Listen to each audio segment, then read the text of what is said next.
Okay, so yesterday we installed these beautiful porcelain Mont Blanc tiles from Tile Giant. It's all gone off now. We grouted it and we left the whole thing overnight, so it's fully cured and ready for a silicone. So today we're going to be using the Ultra Pro Sealer silicone. What we're going to do with this, just so in case you guys are wondering at home, we're going to give it a nice 45-degree cut on the end of that nozzle. Not too big, not too small, just enough so that you can work with it. Your joints shouldn't be too big as it is anyway. So we've just created this little mock-up for you guys in case you have a bathroom or a wet room or something like that. We just wanted to give you an example of exactly how this works. So we're just going to start from one end and we're just going to apply it. Start feeling that silicone coming out of the end there. And you really want to be doing some nice sort of long, consistent lines when you're running the silicone through. And you want to try and keep it fairly the same all the way through in terms of depths, amounts and thicknesses. I'm going to put that down. So now from this point you have 15 minutes to work with the silicone which you've just put down.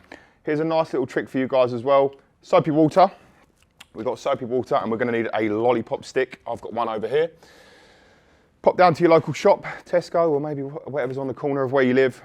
Buy yourself a lolly, eat the lolly, leave the stick, you're going to need it.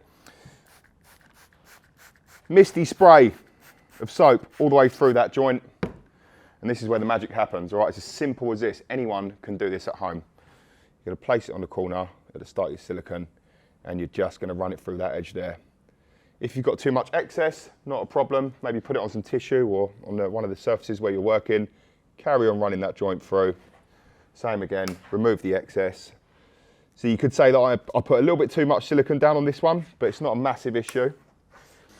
Okay, so when you are bringing your silicone line through, sometimes after you've used the lollipop stick, you are going to get a little bit of excess on the side of the tiles. If you've sprayed enough soap down, you'll be able to just gently remove that excess with your finger and then come all the way back to the beginning and get that nice, clean, fresh silicone line. This does take a little bit of time and patience with this part, but as long as you've got that nice smooth finish at the end of your tiles, you're going to leave this whole thing for 24 hours, come back the next day, turn your shower on and have no problems.